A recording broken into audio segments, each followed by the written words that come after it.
What is this? Daniel Larson, the future president? Somebody made a video on Larson. It's been a while. Person I've been asked to cover, with people talking about him on my channel for months now. Okay. I have to be honest, I not once had ever heard of Daniel before this channel, which is probably Daniel Larson is the Christian of TikTok. to be expected due to his content being primarily on TikTok, a garbage app I have no care for. However, I have to say that people are definitely right for suggesting him, as he's a real doozy. I wonder how deep he went into the lore. And him being a TikTok person really does him a disservice, as he's nowhere near the mundanity of many of the people on TikTok. Normally in these videos I do an introduction on the person I'm covering. However, Daniel is such a strange case, there isn't really anything that sums him up nicely, but the closest I'm able to think of is a creepy TikToker who continuously fails to be a musician, but that doesn't really come close to what Daniel actually is. He really is His music isn't really that bad, to be honest with you. in a league of his own, so strap in, because Daniel Larson is a real wild ride. From what we know about Daniel's beginnings in life, it doesn't start off well at all. A video is available on YouTube showing Daniel as a child in the Tennyson Centre, a place where neglected children are to be taken care of after being taken away by social services. At the time, Daniel was apparently nearly sent to a foster home until his grandmother came from California to Colorado to look after him. She has since passed away in 2019, although at this time Daniel had moved Say stuff, man. on to other carers, but let's not get ahead of ourselves. Also, whilst not entirely relevant, but a little bit interesting, a video exists of Daniel's mother singing a cover of a song dedicated to Daniel at a time when she no longer had custody of him. Wow, maybe that's why he's so adamant about being a musician.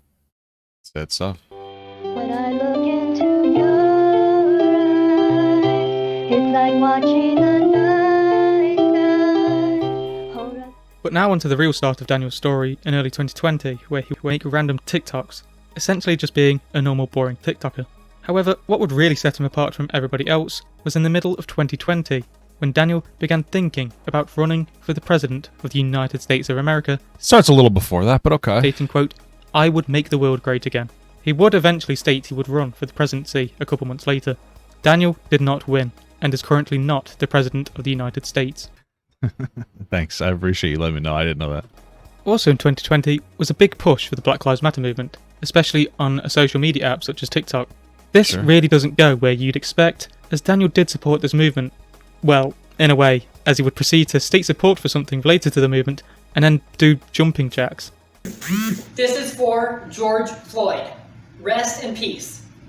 Very clearly, he doesn't really know what's going on. He's just... Well, he probably has a limited idea, but people are just saying, say this, Daniel. He's like, sure, I'll say that. Black Lives Matter. Wow, beautiful formed. Whilst You know. iconic, it's just very, very weird. Could you imagine he's in like his group home, whatever, and like he's just you hear him from upstairs, or you're downstairs, you hear him upstairs just banging, boom, boom, boom. I was like, what the fuck's this kid doing? You know. A small era would occur briefly after this, similar to King Cobra JFS, with something ruining the video quality of the TikToks for a time. What this is, it isn't sure. Yeah, that's there's different arcs. You know, you got your Samsung arc, and you got your Fog arc. The Fog arc was my favorite Daniel Larson arc. It really, truly was. Possibly being something like Grease. But those who do follow Daniel have done this the fog. The Yes. fog would come and go throughout different days, Yes. with whatever the problem being on. Then I think his grandma got him a new phone at some point.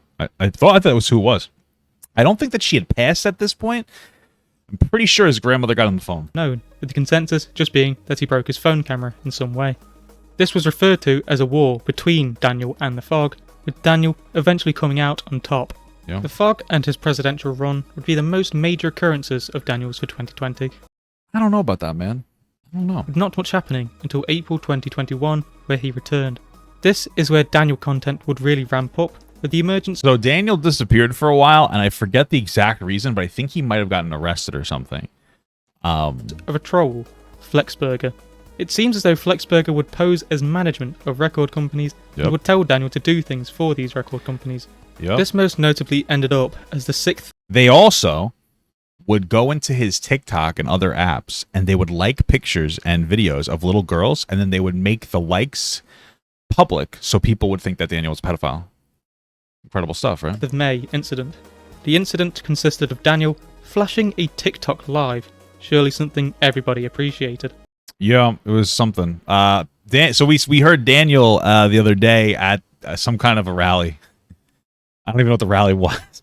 some protest, and what Daniel had said was that they told him, he thought that Sony had told him to flash his genitals.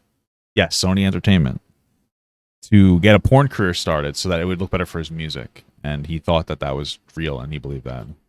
Obviously, this got him banned from TikTok, although this would not stop him from creating new accounts and just getting around the ban. Flexburger is the first big troll of Daniel's.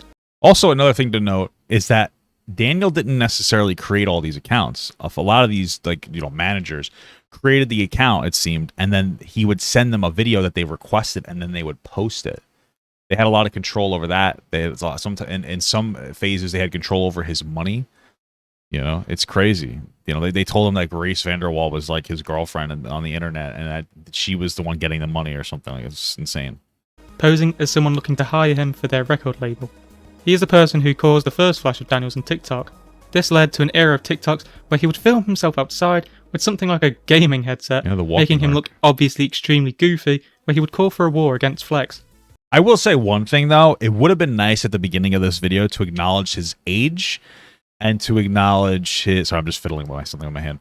It's a screwdriver. I don't know. They should have acknowledged his age, and they should have acknowledged that he is an individual with, like, autism. I think that...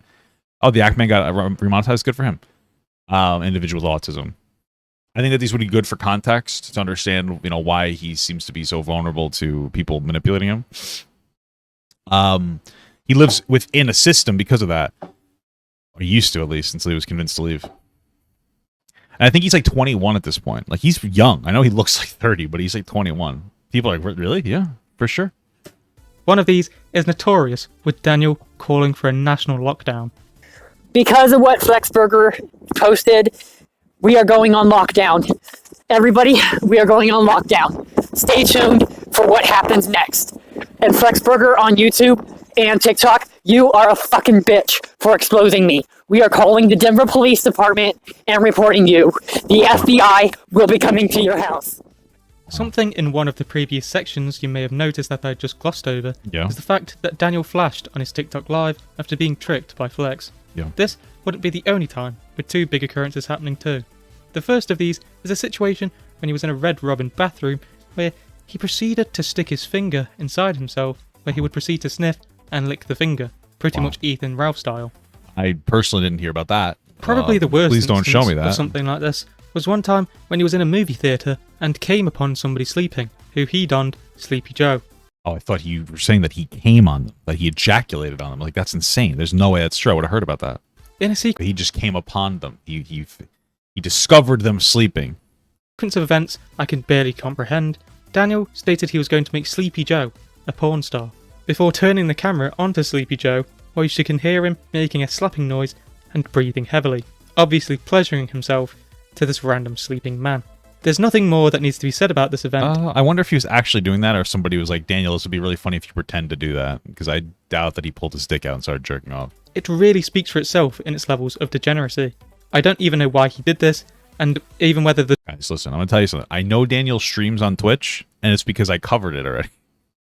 like 3 days ago, all right? Maybe more than that. I do appreciate you trying to keep me informed. I do understand. I think it's Daniel Larson TV or something like that. The trolls had a hand in this, or whether it was his own judgment. This wouldn't be the end of Daniel's degeneracy. Probably the most notable thing about Daniel is his weird fascination with underage girls.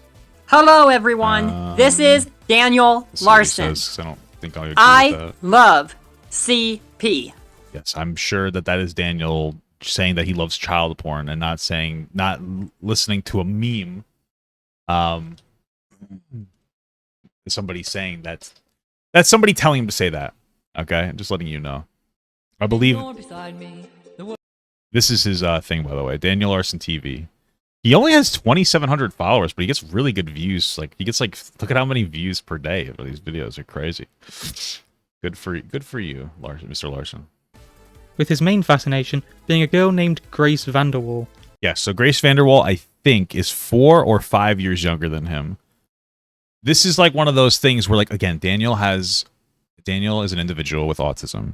Does that mean that he can do no wrong? Of course not. What we do understand is that he does tend to struggle with the understanding of social. Yes, Club Penguin. I think he actually thought it was Club Penguin at that point. Yeah, I think you're right. he tends to struggle with like social interactions, right? And so he doesn't, I don't think, correctly understands that what he's doing is inappropriate. So let's not like be like, oh, Daniel Larson likes kids. Daniel Larson doesn't like fucking children. Daniel Larson is an individual with autism that struggles to understand boundaries, of course, and like social cues. And like he's doing something inappropriate, but he doesn't really know that it's what he's doing is like truly inappropriate. So just keep that in mind, right? And I'm not even saying he doesn't know because he has autism. It's more that he seems to not have a super strong structure, right? Like he's in and out of welfare services. So yeah. Whilst 18 years old now, the majority of his fascination with her was a year ago when she was 17. This was one of the major ways to trick and troll Daniel in order to gain his trust or gather information. Another girl Daniel has been obsessed with is a girl named Darcy Lynn. Yep, Darcy Lynn. That was the Darcy era, but that one's over. He also has made numerous statements about underage girls and his actions towards them. The validity I don't know that that's true, but of these being authentically Daniel is hard to tell, as yet again, the trolls had a large hand in what he'd say. Yes. As I stated before, Daniel's caretaker, whose grandmother, passed away in 2019. Whilst Daniel was an adult at the time, he was unable to take proper care of himself and was made to live in group homes. Whilst in a group home, he lived with a... Yeah, I wonder why you're not telling us why he lived in the group home. Am I just stupid, or did he not mention that he has an intellectual disability? Another troubled individual by the name of Gavin, who got on Daniel's nerves. What is a troubled individual? It's another individual with an intellectual disability. They don't know what to say. You would say like, yeah, so he lives in a group home with people with intellectual disabilities. That's the respectful way that you could say it. That's it. Nothing too crazy. I just think that this guy's like a little afraid. He probably doesn't know what to say. Right now I'm really getting angry. Can you please? You're really not helping. Can you please be quiet? Shut up, you. True. Listen, I'm telling you the truth. I hate it. I don't want to look like him. Also in the group home saga, he once resided in a pink room.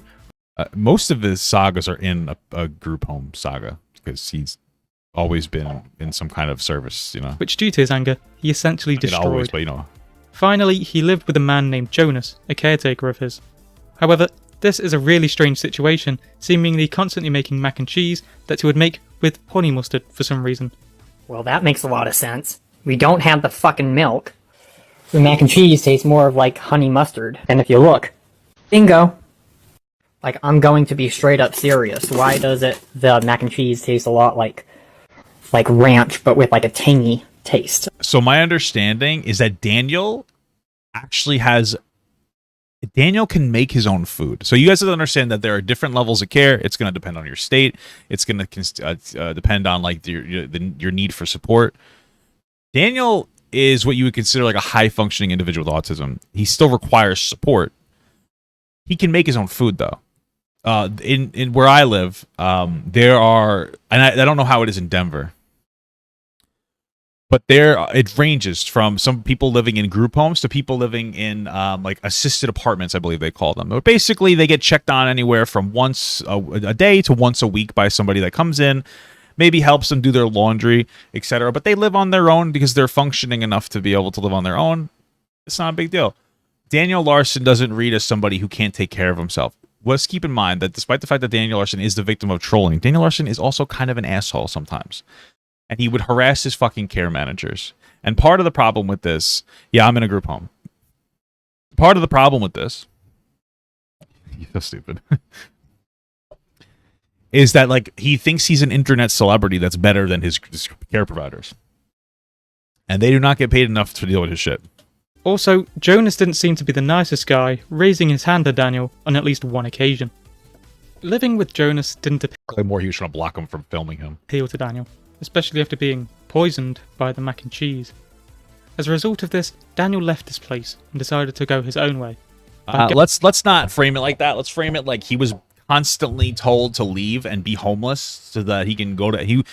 I believe it was Flexburger convinced him to go to be homeless in LA. I don't think he made it there, but that was what that happened. That was a whole arc. We had to like save Daniel from being homeless. That was insane. Like legitimately, we like actually got Daniel home. It was a good job on all you guys. We did a lot for that. That was crazy. Like this is how like the manipulation works. You know, they were convincing him to be a homeless. Your music's so good, Daniel. Be homeless. Go here. Crazy. It was crazy. It was insane. going to the streets. He became homeless and survived by dining and dashing and pretty much stealing, as well as having people buy his things. Daniel did not stop producing content throughout this time, clearly showing he had the ability to charge his phone, which he did through restaurants and people's houses. Yep. This led to a confrontation between Daniel and a homeowner, where Dayton acts Dayton Hypernova-like and refuses to leave whilst the homeowner calls the police and shouts at him. In response to this, Daniel decided to call him the gamer word, something he defended by stating it was fine because he was in danger of his safety. Oh, he called me the N-word. Yeah, a little bit too edgy for me. As I briefly mentioned before, Daniel is very interested in pursuing music as a goal, which has led to people posing as record companies as a way to troll him. He has had 2 studio-produced songs, which, as you should know, really suck ass. However, they're really not that bad. I think that you're being a little rude, bro. The worst musical content he has produced, with him doing a couple covers, most notably, quote, Retards in Paris, with another TikTok artist, Kanye 556. Bro, come on. You're really... So, up until that point, most notably, quote, Retards in Paris, with another TikTok artist, Kanye 556. I was like, oh, the R slur in Paris isn't what bothers me. That's not what made me go like, oh, gross. What bothered me is that he called him another autist. If you heard that, that's the issue that I have. Like, you're just calling people with intellectual disabilities autists. Like, what's your fucking dumb little kid? I was like, yeah, this video, you know, it's not as in depth as I, you know, but I was like, okay, it's not too bad, and then that was what made it bad, right? So like, most notably, quote, Retards in Paris, with another TikTok artist, Kanye 556. Another TikTok autist. No, he didn't say artist. He did not say fucking artist. Most notably, quote, Retards. It's not artist. In Paris, with another TikTok artist, Kanye. Is it artist? It sounds like autist to me. Maybe I'm wrong. Maybe it's artist, but it doesn't sound like it to me. I don't think it's his accent. Because he would have said autist, right? Like fucking weirdo. Okay, it sounded like autist, but maybe you guys are right. Maybe I'm wrong. Kanye 556, as well as random unofficial songs with the likes of Birthday Boy and Gang Life. I'm a birthday boy. I'm a birthday boy. I am the leader. My team is my gang. Stop messing with me because you're neither. It really is a testament to this channel that to those who have actually done music that I've covered, such as Cyrex, King Cobra JFS, and Chris Chan, that Daniel is actually one of the better singers. Although, as evidence to the people I've listed, and the quality of Daniel's singing, that really isn't saying much. Now to something that definitely won't make the comment section a war zone. Daniel once went to a Roe v. Wade protest, for some reason. I doubt he even knew what was going on. Yeah, I listen, you guys say that he's saying artist, I'm pretty sure he said autist, and that you guys are, you know, you guys give British people too much of a pass, but whatever, just bringing it up. As even when someone asked his stance on the matter, he just thanked them for watching. Anyway, on to the actual point of this section, is that in a clear display of poor decision making, somebody gave Daniel a microphone. Instead of talking about the situation concerning, you know, the actual protest, Daniel decided to talk about his own life, contradicting himself multiple times throughout, talking about his love for Grace Vanderwall, and talking about the times he's revealed himself on stream. Yeah, the mic was taken away from Daniel as he ventured into his pornographic works. As of now, Daniel is still homeless and is doing what he does best, making a knob out of himself and being a creep. He still has to deal with trolls often, as he likely will for years, and he has to deal with grifters trying to interact with him for fame. Where Daniel will go next is hard to tell, with his proclivity to cut people out of his life, most recently Andrew, his old case manager, thus digging himself a deeper hole. This is where we leave off with Daniel as of now. Not everything has been talked about, nor is a lot shown, due to a lot of his TikToks not having been archived or public, so a lot has to come down to word of mouth. Nevertheless, I hope you enjoyed. My Twitter and my second channel are available in the description of this video, and I hope you enjoyed, and I hope to see you in the next one. Very pogger. Okay. Thank you so much for watching, guys, and another special shout out to all my Patreon and Twitch subs. If you'd like to support this channel further than you already have by just watching the video alone, go down to the links below where you can sub on my Patreon, which will allow you to get your name on this beautiful black wall. Or you can go to the Twitch page and you can actually use a free Amazon Prime sub, if you have Amazon Prime, to subscribe. Thank you very much, guys. Take care.